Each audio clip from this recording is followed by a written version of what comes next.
სახელითა მამისათა და ძისათა და სულისა წმინდისათა ჩვენთან არის ღმერთი. გილოცავთ ყველას დღევანდელ დღესასწაულს შეგვეწიოს ყოვლადწმინდა ღვთისმშობელი. მისი ლოცვით, მისი მეოხებით ღმერთმა გადაარჩინოს, გაამთლიანოს, გააერთიანოს ჩვენი ქვეყანა, დაიფაროს ჩვენი მონასტერი და ყველა მართლმადიდებელი ქრისტიანი. დღეს წმინდა ეკლესია, მართლმადიდებელი ეკლესია დღესასწაულობს ყოვლადწმინდა ღვთისმშობლის შობას. მე მინდა გესაუბროთ ოჯახზე და ოჯახის მნიშვნელობაზე. შეუღლებული იოაკიმე და ანა როგორც მართალნი ისე მსახურობდნენ და ცხოვრობდნენ ამ ქვეყანაზე, მაგრამ მიუხედავად მათი ამ ქვეყანაზე მართალი ცხოვრებისა, რა თქმა უნდა ეს ღვთის განგებით იყო, რომ მათ არ ჰყავდათ შვილი და წლების განმავლობაში ათეული წლები ლოცულობდნენ ღვთის წინაშე, რომ მათთვის ღმერთს მიემადლა შვილი. რა თქმა უნდა იმ დროს, როდესაც ოჯახს არ ჰყავდა შვილი, ეს ცოდვად ითვლებოდა და ებრაელი ერი ესეთ ოჯახს მიაწერდა და ამბობდნენ, რომ მათ რაღაცა განსაკუთრებული ცოდვა ჰქონდათ, რომ ღმერთმა არ მოხედა მათ და არ მისცა შვილი. და ფაქტიურად სულ განკითხვაში იყვნენ და იოაკიმე და ანა სულ შეურაცხყოფილები იყვნენ ერისაგან. და მოვიდა ჟამი, როდესაც ასე შეურაცხყოფილები გავიდნენ სალოცავად და აღუთქვეს ერთმანეთს, რომ გასულიყვნენ და ელოცათ ღვთის წინაშე, რომ ღმერთს მათთვის მოემადლა შვილი. ესეთი გუმხურვალე ლოცვის დროს და რა თქმა უნდა მათ არასოდეს არ ქონიათ განკითხვა ღმერთის და თუ რატო დაუშვეს ღმერთმა მათზე, პირიქით მათი ლოცვა იყო უედრება და ცოდვათა მიტევებისათვის ლოცვა ღვთის წინაშე და სწორედ აი ესეთი ლოცვა, გუმხურვალე ლოცვა და მათი ვედრება შეისმინა უფალმა და მოჰმადლა მათ შვილი. და იშვა ყოვლადწმინდა ღვთისმშობელი, რომლისაგანაც იშვა და განხორციელდა მაცხოვარი ჩვენი იესო ქრისტე. წარმომიდგენია, როგორი დამოკიდებულება და ურთიერთობა ექნებოდათ ერთმანეთის მიმართ იოაკიმეს და ანას, როგორი იზრდებოდა მათ წინაშე, მათ ოჯახში ყოვლადწმინდა ღვთისმშობელი. თითოეული ჩვენგანისთვის უნდა იყოს მაგალითი და მისაბაძი მათი ცხოვრება, იმიტომ რომ მართალს უწოდეს მათ, რომ მართალმა ანამ და მართალმა იოაკიმემ შვეს ასული. როგორი ცხოვრებით უნდა იცხოვროს ადამიანმა ღვთის წინაშე, რომ მართალი ეწოდოს მას. რა თქმა უნდა ეს სიმართლე არის გამართლებული ერთმანეთის მიმართ დამოკიდებულებაში, ცოლის და ქმრის ერთმანეთის მიმართ ურთიერთობაში, ერთმანეთის მიმართ პატივისცემაში და სიყვარულში. რა თქმა უნდა შვილის აღზრდის დროს მნიშვნელოვანია ასევე შვილს ვასწავლოთ, რომ იყვნენ კეთილნი. მშობლების და უფროსების პატივისცემა უნდა ვასწავლოთ შვილებს.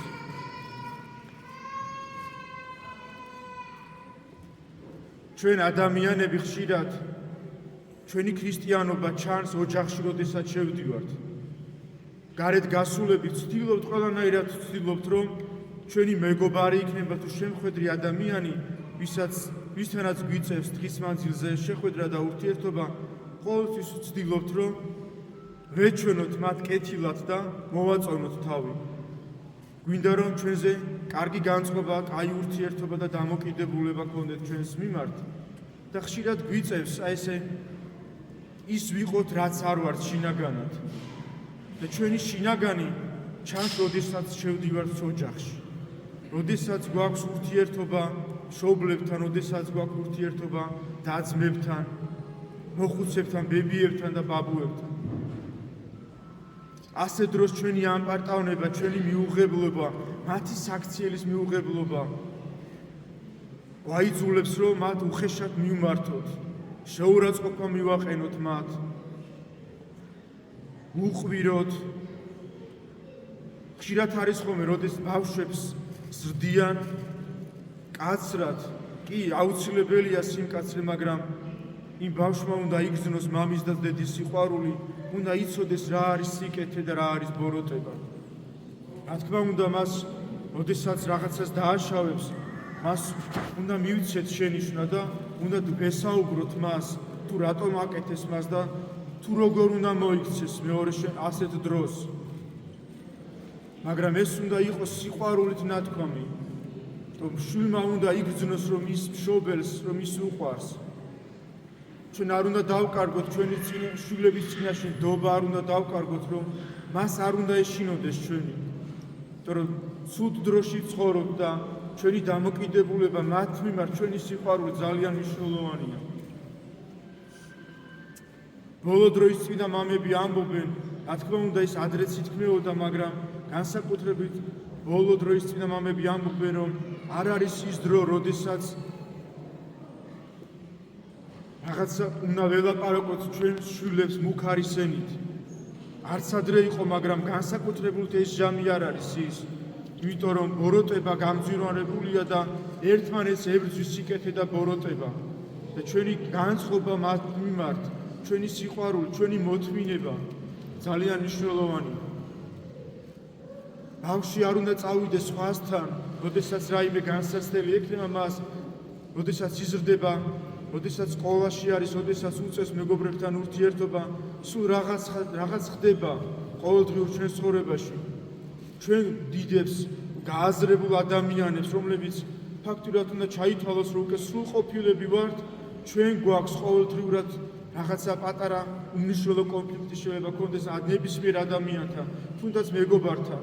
რა უნდა მოვთხოვოთ ბავშვს, რომელსაც ჯერ არ დაუწყია, რომელსაც ჯერ არ გაუგია რა არის ბოროტება. მაგრამ ხშირად ხდება ხოლმე ბავშვებში რაღაცა უთანხმოება, მაგრამ ამ დროს მშობელი უნდა ჩაერიოს იმით, რომ ასწავლოს შვილს იმ ბავშვის და იმ მეორე ადამიანის პატივისცემა და სიყვარული. მშობელი იმ დონეზე უნდა ჩაერიოს, რომ თავის შვილს კითხოს, თუ რატომ მოხდა ეს განსაცდელი, თუ რატომ მოხდა ეს ბავშვებს შორის უთანხმოება. არავითარ შემთხვევაში უფროსი არ უნდა ჩაერიოს და არ უნდა დაისაჯოს ბავშვი ამ დროს.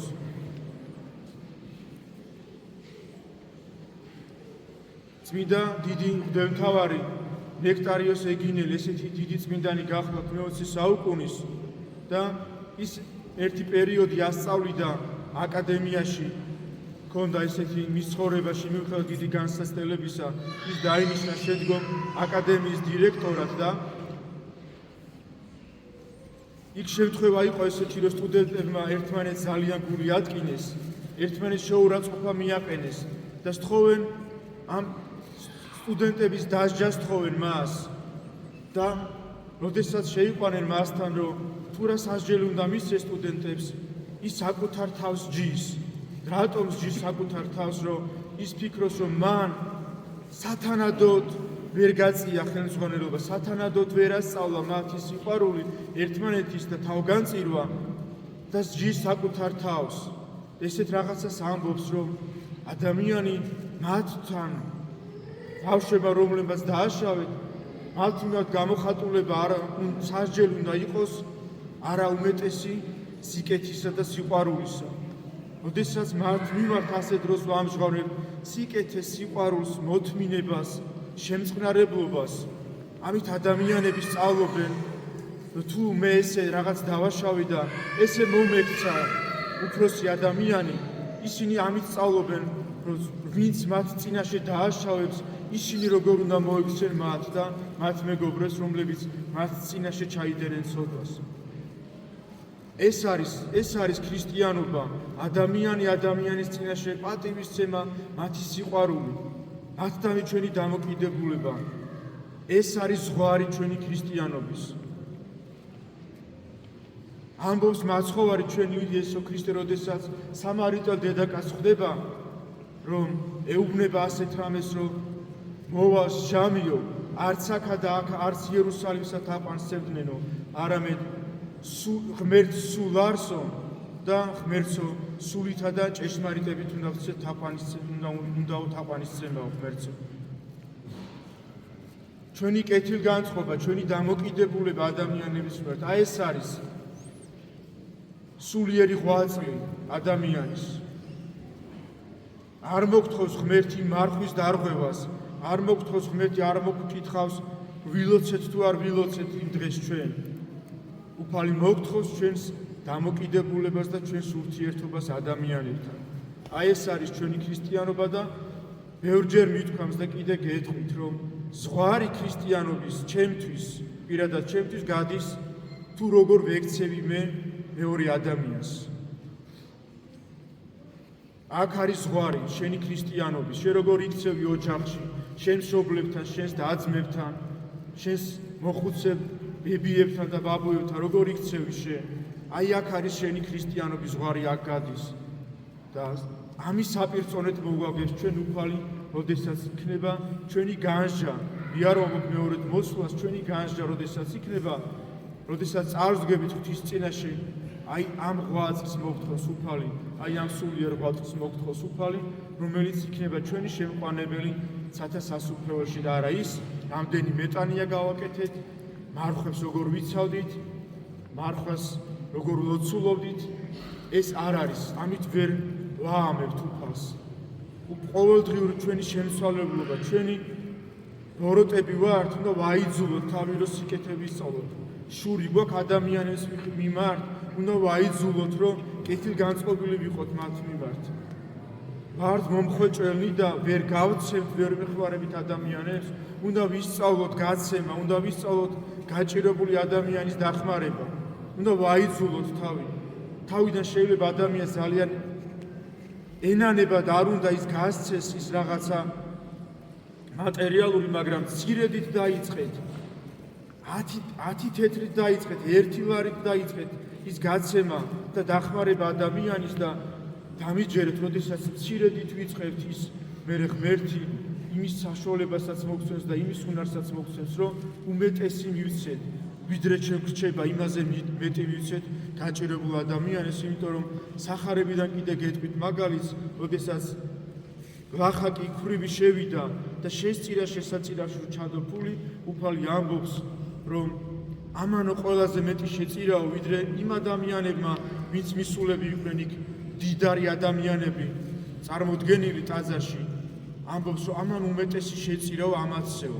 და რატო ეკითხებიან, რომ ამან თავის ნაკრულევანებისაგან შეწირაო, ანუ რაც არ ქონდა ისიც კი შეწირაო. იმათმა კი, ვისაც ქონდა და შეწირეს, იმათ ესე თავისი მონარჩენისგან შეწირეს. რომელიც ეს ამპარტავნებაში აგდებს ადამიანს და ღმერთმა აგვარიდოს ჩვენ განსასწრებისაგან, რომელიც არის დიდი განსასწრები ადამიანის ცხოვრებაში, ამპარტავნება, ძმათა განკითხვა და უსიყვარულობა ადამიანების. ღმერთმა მოგმადლოს, რომ ვიყოთ ჭეშმარიტი ქრისტიანები და შევიყვაროთ მოყვასი ჩვენი ვითარცა თავითვისი, რომ უფალმა ღმერთმა ჩვენმა, როდესაც წარსდგებით ღვთის წინაშე, მოგვაგოს ცოდოთა შენდობა და სათა სასუფეველში დამკვიდრება.